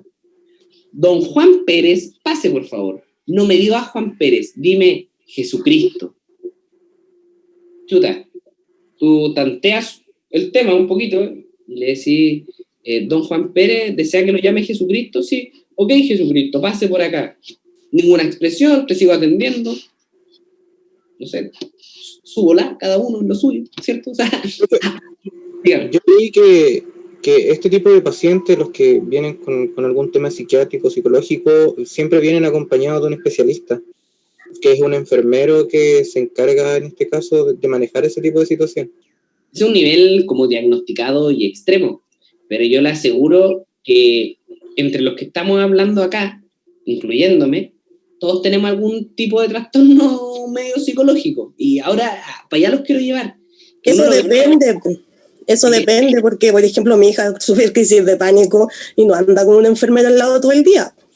Por eso le digo, todos de alguna manera tenemos algún grado de un trastorno psicológico. Yo cuando le digo manejo de pacientes con trastornos psicológicos, no se imaginen a alguien con una camisa de fuerza moviéndose así. Imagínense a la persona que ustedes vienen sentados en el metro y viene al lado alguien físicamente igual a ti, solo que en su mente está pensando o está sufriendo un mal momento, está con una crisis, es algún tipo de trastorno. O sea, no seamos como extremistas de una y pensar al tiro al paciente como, pensémoslo, miren, incluso tiene mucho, a lo mejor el ejemplo que les puse de los ratones, a lo mejor como que los desvió. Jesucristo igual sonó como, claro, lo llevó al extremo. Lo lleva al extremo, pero pasa. No por eso no pasa. Y a mí me ha pasado. No Jesucristo. Me han llegado Michael Jackson, me han llegado un montón. Pero es para que se entienda, chiquillos, que, claro, ese a lo mejor es un paciente que viene con un tema súper crítico. Pero, chiquillos, yo de repente le digo a la paciente, espéreme aquí, por favor, no se mueva. Ok, me dice. No pierda la posición, 2 minutos y vengo. Salgo de la sala, vuelvo, y la paciente acostada en la camilla haciendo una posición de yoga, así. Y yo así como, por favor, le pedí que no se moviera. Es que cuando me quedo sola me da por hacer estos movimientos, me decía la paciente, y se agachaba y se movía, y yo la miraba, chiquillo, y decía, ya, pero estamos en un servicio de salud, yo te pedí que no te movieras. Lo pienso, no se lo digo. A eso me refiero, chiquillo, que uno se va encontrando a diario con cada persona. Entonces, uno, por más que piense las cosas, no las dice. ¿Y qué terminé haciendo? Digo, ok, pero no se preocupe, ¿ahora podemos volver al examen? Sí, por favor, acuéstese, bien tranquila, muévase para allá, y vuelvo a hacer todo, ¿no? Pero tampoco empiezo, usted le pedí que no, nunca entren en ese juego, chiquillos. Ustedes tienen que dominar la situación en relación a las consideraciones del paciente. Si ella ya le pedí que no se moviera y fue capaz de empezar a hacer posiciones de yoga, imagínense, le llevo la contraria. Entonces, chiquillos, acá el mensaje va a que cada paciente es un mundo. Pero, por ejemplo, si llega un paciente con trastorno psicológico así muy agudo, ellos pueden, si uno ya no le puede tomar el examen después de que ha intentado varias veces y necesita hacérselo urgente, supongamos, ¿se puede hacer que él tome su fármaco o que él pueda llegar dopado, entre comillas, para realizarse el examen? Sí, pero eso no va por nuestra cuenta. Siempre entiendan que nuestra función es netamente enfocada al examen y punto. Y yo le digo al paciente, o si anda con el acompañante, que es el mejor del chiquillo, para todos estos pacientes en situaciones especiales, todos los que ya les nombré, lo mejor es el acompañante. De ahí ustedes se agarran, de ahí empiezan a trabajar. Y con el acompañante le dicen, mire, le cuento bajo las condiciones en las que se encuentran, cómo se está moviendo y bajo cómo se encuentra este paciente, no le puedo tomar el examen así. Y él a lo mejor te va a decir, voy a volver otro día que esté más tranquilo. Ok, y vuelve otro día. Si es urgente, se verá la manera de buscar la mejor posibilidad, pero si hay un punto en que no se puede y solo estamos dando radiación, aparece el tema de la protección radiológica. Por eso es importante que tengan la asignatura de protección radiológica, para que también limitemos la exposición a la radiación. Entonces, el paciente con trastorno psicológico generalmente son personas ansiosas y temerosas, a veces desorientados. pueden presentar cuadros de ansiedad o de pánico, generalmente igual están bajo influencias de fármaco, ¿ya? Entonces no llegan muy descompensados, generalmente llegan súper bien. Y su sentido de la realidad puede estar distorsionado, como el ejemplo que yo les puse de los ratones encima de la camilla, como para que entiendan que se puede llegar a ese nivel, pero no por eso ustedes se van a complicar. Naturalidad, sigan trabajando, sigan en el papel en el cual se encuentran, no se dejen influenciar por sus miedos ni sus prejuicios. Y miren lo que les tengo acá. ¿Cuáles vendrían siendo estrategias de comunicación o estrategias comunicativas para poder brindar una atención que sea segura a estos pacientes? Primero, hacerles saber el motivo por qué estamos allí. Ok, mi nombre es tanto, voy a ser la persona que le va a tomar el examen. Y darle una actitud tranquilizadora, hablarle suave, hablarle lento. Si uno los mira a los ojos y el paciente se pone incómodo, ok, miro hacia otro lado y le sigo hablando. O sea, siempre lean a estos pacientes, no hay un recetario, hay solo inteligencia emocional. Actitud firme y segura de lo que están haciendo. Ser completamente honestos. Tienen que ser honestos con el paciente respecto a lo que se les va a hacer. Mostrar respeto. No dañar nunca la autoestima y dar referencia de orden y seguridad. Ante cualquier cosa, acá están las vías de acceso, todo, o sea, todo orden de seguro. Y con estos pacientes evitar estar solos con el paciente, nunca impedirle el paso, así como quiere pasar para allá, no pase, porque se va a desesperar, y nunca dejar al paciente tampoco solo, ¿ya? Pero, claro, ustedes van a decir, pero profe, a lo mejor el paciente no se le notan sus dificultades, entonces a lo mejor lo vamos a dejar solo y no sabíamos. Claro, y no tienen por qué saberlo, si finalmente esto va orientado a la lectura que tú le haces al paciente. Uno cuando le hace una lectura al paciente, uno actúa súper rápido. El paciente sigue instrucciones, sí, no. El paciente me entiende lo que le digo, sí, no. Uno está todo el rato así sacando conclusiones rápidas. Entonces cuando tú atiendes al paciente y le dices, ok, señor paciente, se va a tener que quedar solo y el paciente lo nota un poco ansioso, tú ves la manera, siempre esto se va manejando. Pero miren, yo le estoy hablando de pacientes, como les dije recién, pacientes con trastornos psicológicos. Y estas son las consideraciones que hay que tener con ellos. Pero olvidémonos de eso. Piensen en ustedes. Piensen en ustedes, con todo lo positivo, lo negativo que tengan, cada uno de ustedes es un mundo diferente, que actúa frente a situaciones de manera diferente, en relación a cómo se dan las situaciones. Y por ejemplo, a mí, yo pensando que me voy a tomar un examen que es desconocido, que no sé a lo que me enfrento, yo soy un ser muy ansioso además, y soy bien preguntón, me gusta saber todo, a qué me estoy exponiendo. Entonces, de alguna manera, yo, José Ignacio, bajo mis trastornos psicológicos, a mí me encantaría que me hicieran todo lo que aparece aquí, pues chiquillos.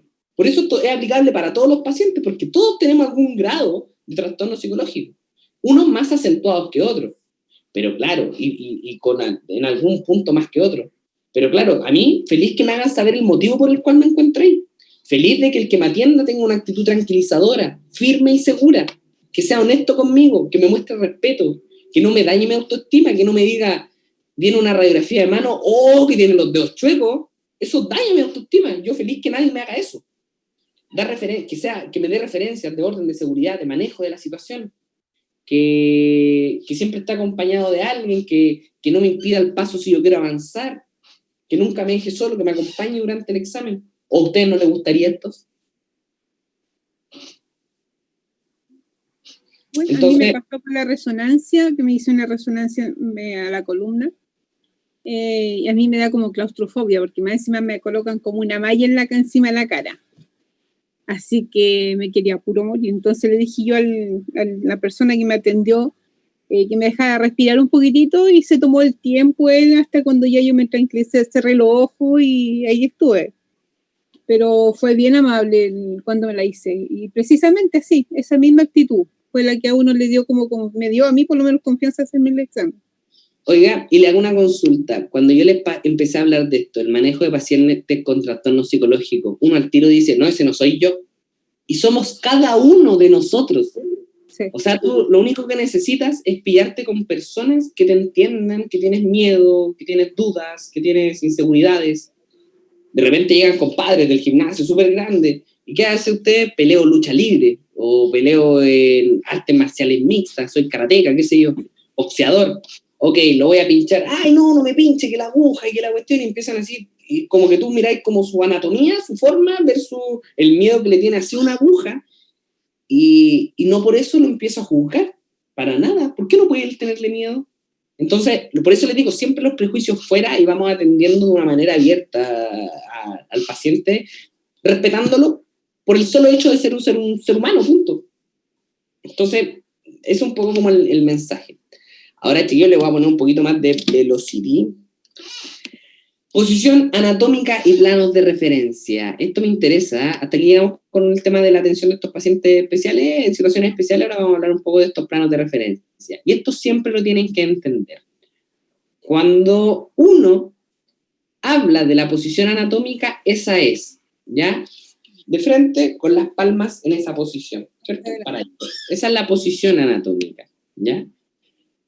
Frente a esta posición anatómica, si algo nos partiera por la nariz hacia el medio, hacia atrás, así, una guillotina que me parta por la mitad, ese plano se llama plano sagital. Ahí aparece, plano sagital. Entonces, si a mí me cortaran por aquí, ¡pum!, y yo mirara eso de lado, diría, ese es el plano sagital. Pero eso ya se empieza a hablar del plano sagital cuando empiezan a ver los equipos tomográficos. Estamos recién en los procedimientos simples. Cuando hablen de los tomográficos y digan, este es el plano sagital, acuérdense siempre. Por aquí al medio, chum. Siempre imagínense una guillotina, es la mejor manera de entenderlo. Te cortaron por ahí entre medio y después te miran desde acá.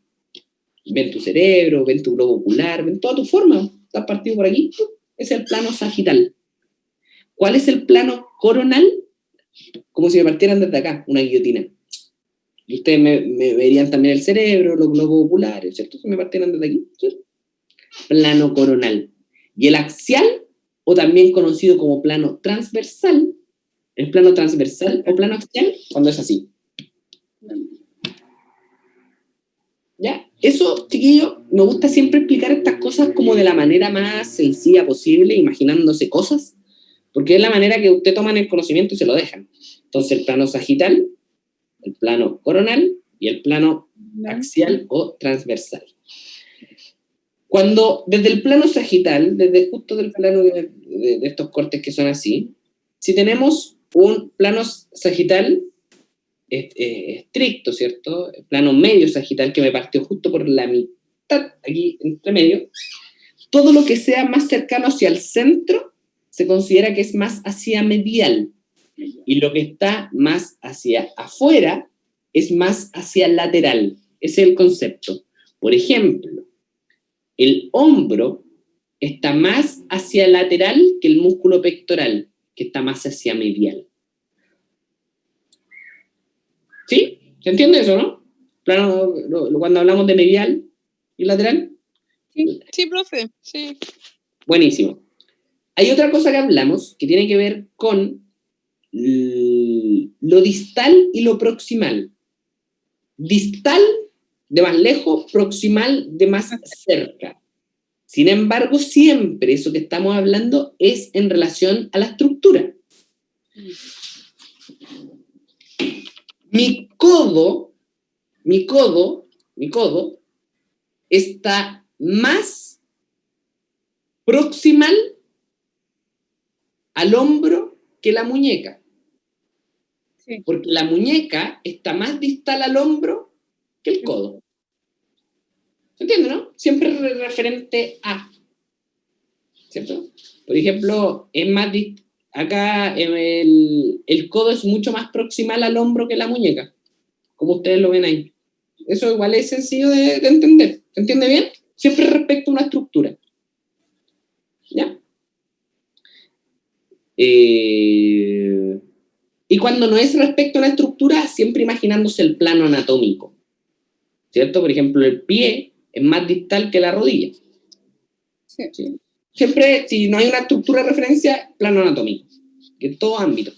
¿Sí? También hablamos del anterior y posterior. Anterior, posterior. ¿Sí? Anterior, posterior. ¿Y qué más me viene quedando acá? Superior, inferior. ¿Ya? Que cuando hablamos en radiología siempre utilizamos el término como acranial y hacia caudal. ¿Sí? Superior es hacia craneal. porque va hacia el cráneo. Y inferior es hacia caudal. ¿Sí? La región palmar, la región dorsal. También la región dorsal se le llama la región posterior, porque es el dorso. La región ventral del vientre, ¿cierto? Anterior. Le dimos todos los planos y toda la cosa, de una, así, flash. Pero hay otra cosa importante, que el haz de incidencia, cómo entra la radiación, es cómo nos referimos. Por ejemplo, si me van a tomar una radiografía antero-posterior, quiere decir que la radiación está entrando por anterior y está siendo recibida por posterior. Antero-posterior.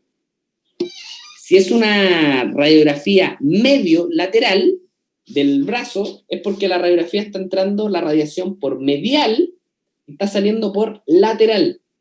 Medio-lateral. Por eso es una radiografía lateral, medio-lateral, porque entra la radiación por medial y sale por lateral. Siempre lo primero que tú nombras es por donde incide el haz de radiación.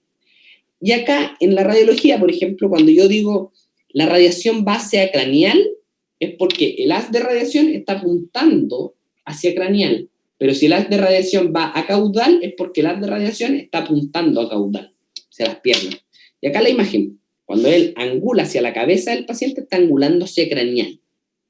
¿Bien? Si él está angulando hacia los pies, angula el tubo de radiación hacia caudal. ¿Se entiende ese concepto? Sí. Bacán. Buenísimo. Bien, chiquillos, esa fue la clase del día de hoy. Consultarles. ¿Entendieron? La mente la llevaron un poco a divagar, un poco a pensar, a imaginar.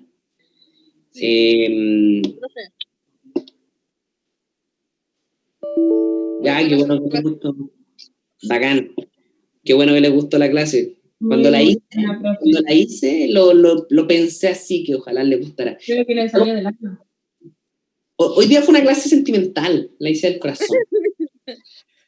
Por ahí la compañera pregunta que no entendió qué es, perdón, el compañero, Daniel, no entendió qué es caudal. Por ejemplo, si este es mi tubo de radiación, ¿ya? Y la radiación sale por aquí y mi dedo apunta a la radiación, si yo estoy apuntando a mi boca y digo, tengo que dar más angulación del tubo de radiación hacia craneal, yo angulo a craneal. Entonces la radiación va a ir más hacia arriba, hacia craneal. Pero si esta misma radiación que está apuntando a mi boca, yo digo, denle la radiación a caudal, siempre hacia las piernas, hacia abajo, en otra orientación. ¿Bien? Eso. Profe, lo he visto durante estas clases, en la tarea, en este caso, en la sumativa, si no me equivoco, la sumativa, por lo que veo, el factor psicológico va a ser algo que usted va a evaluar bastante, fuera del procedimiento. O sea, le ha dado fuerte esta semana a ese factor como para tratar de equilibrar el profesionalismo con el factor. Es que yo creo, lo que les quiero lograr transmitir, cuando a mí me dicen, como profe, usted tiene 6 meses para hacer un ramo, no, ahora tiene 4 semanas, no, le cuento, tiene 2 semanas para hacer un ramo. Digo, ¿qué hago con toda la materia? Lo único que me queda es apelar a que el estudiante va a poder pensar, va a poder analizar, va a poder quedarse con algo. ¿Y con qué se tiene que quedar? Con lo más importante. ¿Y qué es lo más importante en una atención? El paciente. Y es por eso que para mí ha sido clave estos días. Ya mañana empezamos con otro tema así, tranquilo que no nos vamos a ir en amor y paz y todo el rato, no vamos a entrar de lleno a la materia, pero había que partir por ahí. Bien, la tarea es en grupos y la entrega la vamos a extender hasta el martes, ya considerando como que hoy parte la semana. ¿Se acuerdan que la tarea era de lunes hasta el sábado? Claro. Ok. Hoy en vez de hacerla de miércoles a miércoles, la vamos a hacer de miércoles al martes. Así que tranquilos con eso. Gracias. Bacán. Cuando habla del día martes hasta las 23:59. Sí, okay. Hasta 23:59 le puedo extender el plazo, chiquillos. Ya, profe. Gracias. Muchas gracias. Gracias. Profesor, Una consulta, la tarea es un trabajo formal. El trabajo que aparece incluso en la... Sí, pero tiene que ser de una plana, de 2 planas. Sí, en realidad, no, a mí siempre, es buena su pregunta, a mí me gustan mucho los trabajos que se entregan en un formato letra Arial 12, interlineado 1,5, y ahí el orden que ustedes le quieran dar. ¿Sí? Pero eso como para que se orienten un poquitito en cómo poder llevarlo a cabo. Ahora, no es parte de lo que yo también lo evalúo, así que si lo entregan en un formato Arial 11 y no 12, tampoco le puedo bajar por eso, así que no se preocupen, sino que más que nada como visualmente es mucho más atractivo. Justificado, cacha, si lo poní Arial 12, justificado. Mira, tu trabajo puede decir nada, pero si lo entregas en Arial 12, justificado, o sea, que llega hasta el final, no que queden las líneas como... No, que llegan hasta el final, Arial 12, justificado, interlineado 1,5, el trabajo que hagan se ve, pero ya no se puede ver más ordenado y bonito. Fíjense, pruébenlo, cuando abran el Word y prueben con ese formato, chiquillos, ese es como un consejo que lo tomen y trabajo que entreguen, si no les piden formato, háganlo así y ya ganaron algo visualmente. Pues, ¡oh, qué trabajo más ordenado! Y de ahí partí a revisar. Así que eso como consejo, pero no es algo tampoco que le haya como... No recuerdo haberlo exigido en la pauta, así que tranquilo eso. ¿Bien? Ya, voy a ir a tomar oncecita. Cuídense, que estén muy bien, que tengan una linda tarde. Buena su clase, se pasó. Bacán. Disfruten.